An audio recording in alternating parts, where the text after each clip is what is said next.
и да си одиме, доста е више. Добро вечер, почитувани приятели. Само да поясниме, немаше никакви закани, имаше вербална една дискусија на повисок тон со Сашо Василевски, бидејќи му беше кажена вистината, меѓутоа човекот очигледно се уплаши, прво што направил, свртел број во Скопје кај Оливер Спасовски.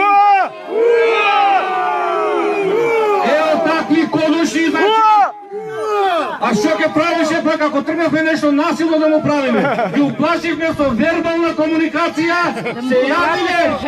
Меѓутоа, ако не слуша сега Љубен Арнаудов, нека не го лажат полицајците дека сме правили инцидент, него големиот провокатор, Кодошов Сашо Василевски му беше кажана вистината. Така е. Сега ако не слуша Љубен Арнаудов, да му се обратиме, за Сашо знаеме дека нема кредибилитет, шета од социјалистичка партија, па втора, па трета партија, па говорот ДПМН. Меѓутоа сега пред овој човек тука, сакаме да му се обратиме на Домаровски, знаеме со какви корени е, знаеме со каква идеологија е. Вечера сме тука да го подсетиме, да се предомисли за својата одлука, бидејќи знае тука Охриѓани каква традиција имат. Ке се срама цела генерација. Охрид не е предавничи град, а го вметнаа сега и во уставот со формулацијата Охридскиот рамковен договор. Тоа е Охриѓани не се предавници. Затоа знаеме дека се изложени на големи притисоци, знаеме што се случувало во собранието кога гласа, знаеме цел ден каква била таа парковница таму.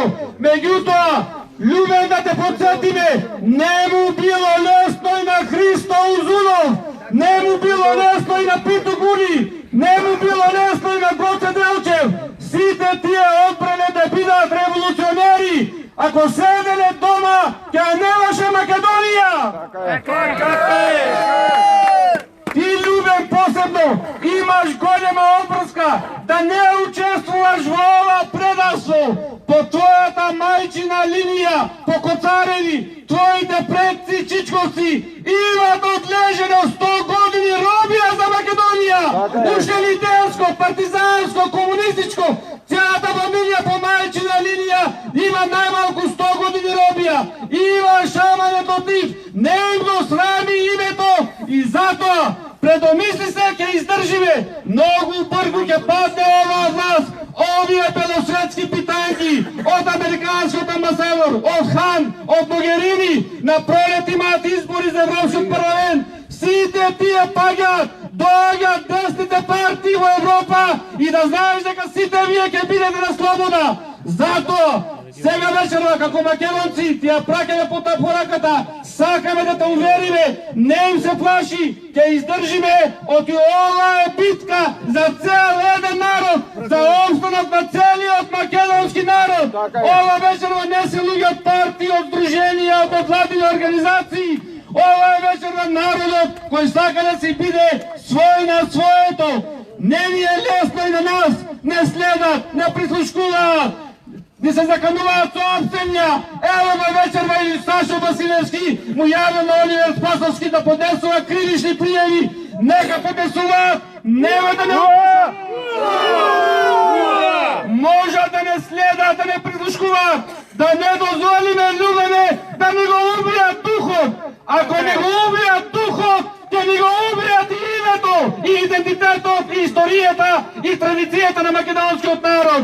Нека ви се закануваат, од затвор се излегува, да не дозволиме овој голем срам, да не се срамиме од нивните генерации. Каков срам ќе им однесете, ќе оставите на македонците? Гледате пред 100 години, излегуваат книгите, кој што бил во македонската историја.